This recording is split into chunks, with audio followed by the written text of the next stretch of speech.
नमस्कार माऊली. चला ज्ञानेश्वरीच्या सहवासात अध्याय पहिल्यामधील 193 ते 206 ओव्या. आता या ओव्यांमध्ये आपल्याला अर्जुनाची झालेली अवस्था बघायला मिळते.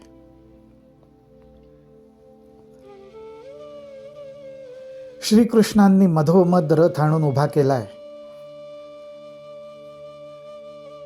आणि अर्जुन श्रीकृष्णांना म्हणतो, तो म्हणजे अर्जुन, तो म्हणे, अवधारी देवा, म्या पाहिला हा मेळावा, तव गोत्र वर्गू आघवा देखिला येथे. अर्जुनाने दोन्ही पक्षातल्या सैन्यावर नजर टाकली आणि त्याला दोन्हीकडे आपल्याच गोत्रामधली, आपल्याच कुळामधली, अर्थात आपल्या घरामधलीच लोक दिसली. आणि दोन्ही बाजूची लोक युद्ध करण्यासाठी आसूसलेली दिसली. कधी एकदा एकमेकांवर शस्त्राचा घाव घातला जातोय, युद्धाला आरंभ होतोय, ह्याची ते वाटच पाहत होते. अर्जुनाची मात्र अवस्था तशी राहिली नाही. त्याने दोन्ही बाजूला आपल्याच लोकांना पाहिल्यानंतर मात्र त्याचं मन आणि बुद्धी ठिकाणावर राहिलं नाही. संपूर्णपणे अस्थिर व्हायला लागलं आणि तो म्हणतो, येणे नावेंची नेणो काई, मज आपण पे सर्वथा नाही, मन बुद्धी ठाई स्थिर नव्हे. आणि ज्या क्षणी त्याचं मन आणि बुद्धी अस्थिर झालं, त्याबरोबर त्याचा परिणाम त्याच्या देहावरती बघायला मिळायला लागला. काय झाली त्याच्या देहाची सुद्धा अवस्था? देखे देह कापत, तोंड असे कोरडे होत, विकळता उपजत गात्रांसी. माऊली, ह्याच्यावरून आपल्याला हे लक्षात येण्यासारखं आहे की माऊलींनी ह्या ठिकाणी फार मोठं मानसशास्त्रामधलं सूत्र प्रगट केलेलं आहे. आणि ते सूत्र म्हणजे हेच की ज्या क्षणी, ज्या ठिकाणी मन आणि बुद्धीमध्ये अस्थिरता निर्माण झाली, त्याचा परिणाम देहावरती सुद्धा व्हायला सुरुवात होते. अर्जुनाला आपल्या लक्षात आलंय की मन बुद्धी ठाई स्थिर नव्हे, आणि त्याबरोबर देखे देह कापत, तोंड असे कोरडे होत, आणि पुढे जाऊन विकळता उपजत गात्रांसी. आणि त्या क्षणी अर्जुनाच्या हातातील गांडीव धनुष्य गळून पडायला लागलं. त्याची जी पकड होती त्या धनुष्यावरची, ती गळून पडायला लागली. कारण माऊली, त्याच्या मन आणि बुद्धीमधली असलेली शौर्यवृत्ती हीच नाहीशी व्हायला लागली आणि त्याचा परिणाम गात्रांवर झाला. धनुष्य गळून पडला आणि हृदय संपूर्णपणे मोहाने व्यापून गेलं. संपूर्णपणे मोहाने व्यापून गेलं. त्या ठिकाणी स्वतः अर्जुनाला त्याच्या कर्तृत्वाचाही विसर पडला. हे कर्तृत्व कुठलं? तर ह्या पहिल्या अध्यायातल्या 200व्या ओवीमध्ये माऊलींनी अर्जुनाचं कर्तृत्व प्रगट केलंय. आणि ते म्हणजे ज्यांनी युद्धात शंकराला जिंकलं. युद्धामध्ये शंकराला जिंकलं आणि निवात कवच नावाच्या राक्षसाचाही फडशा पाडला होता.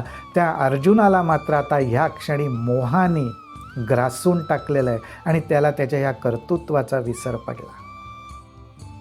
हे वर्णन करताना तर माऊलींनी अगदी बहारदार शब्द वापरलेत, बहारदार दृष्टांत दिलाय. माऊली म्हणतात की अहो भुंगा गुणगुणत सगळीकडे फिरतो, आणि एवढूसा काय तो भुंगा, पण त्याच्यामध्ये कुठल्याही लाकडाला पोखरून टाकायचं सामर्थ्य असतं, ती कला त्याला अवगत असते. परंतु परागकणांच्या मोहात सापडून जेव्हा तो भुंगा एखाद्या कमळावर विसावतो आणि कमळाच्या पाकळ्या मिटण्याची वेळ होते, मिटली जातात आणि त्याच्यात तो भुंगा अडकून पडतो. पण त्या भुंग्याला जो लाकडं पोखरून टाकू शकतो, त्याला त्या अत्यंत मुलायम नाजूक अशा कमळाच्या पाकळ्यांना मात्र पोखरता येत नाही. अशी ही ताकद या मोहाची आणि स्नेहाची आहे. माऊलींनी किती छान म्हटलंय, तेथ उत्तीर्ण होईल प्राणे, परी ते कमळदळ चिरू नेणे, तैसे कठीण कोवळेपणे स्नेह देखा. अहो, एक वेळ प्राण गमवेल पण त्या कमळदळांना मात्र पोखरू शकणार नाही. स्नेहामध्ये सुद्धा, मोहामध्ये सुद्धा, ममतेमध्ये सुद्धा जीवाची अशीच अवस्था होते. त्याला पोखरून टाकणं हे काही त्याला शक्य होत नाही. आणि ज्यावेळी शक्य होत नाही त्यावेळी हृदय मोहाने ग्रासलं जातं. आणि अर्जुनाचंही तेच झालं. तो विसरला. जो अभिमान मनामध्ये धारण करून संग्रामाला तयार झालेला अर्जुन, ते तो विसरला. आणि कधी विसरला? स्वजनांना पाहिल्याबरोबर. अवधारी मग तो अर्जुनो, देखोनी सकळ स्वजनू, विसरला अभिमानू संग्रामींचा. आणि मग श्रीकृष्णांना अर्जुन म्हणतो, श्रीकृष्णा कैसो कैसी नेणो सदयता, उपनली तेथे चित्ता, मग म्हणे कृष्णा आता नसिजेथ. माझे मन अतिशय व्याकुळ, होत असे वाचा बरळ, जे वधावे हे सकळ येणे नावे. क्षात्र वृत्तीला योग्य असलेला अभिमान धरून अर्जुनाने संग्रामामध्ये पाऊल टाकलं होतं. पण ज्या क्षणी दोन्ही पक्षांमध्ये आपल्या स्वजनांनाच पाहिलं, त्या क्षणी मोह, ममता आणि स्नेहाने हृदय गांजलं गेलं. आणि अतिशय व्याकुळ होऊन तो श्रीकृष्णांना म्हणतो, मी आता इथं नसलेलंच बरं श्रीकृष्णा, कारण मला माझ्याच लोकांचा वध करायचा आहे. आणि ही अर्जुनाची झालेली अवस्था संजय साक्षी भावाने बघतोय. आणि त्यालाच संजय म्हणतो, हे आदी पुरुषाची माया. ह्यालाच आदी पुरुषाची माया म्हटलेलं आहे. हे आदी पुरुषाची माया, ब्रह्मे याही नयेची आया, म्हणूनी भुलविला ऐके राया, संजयो म्हणे. काय सुंदर वर्णन आहे. हीच आदी पुरुषाची माया, परमेश्वराची माया, आणि ती ब्रह्मदेवाच्याही आटोक्यात येत नाही. माऊली किती सुंदर वर्णन आपल्या ज्ञानोबारायांनी केलेलं आहे. आपण जरूर 193 पासून 206 ओव्यांचं मनन करावं.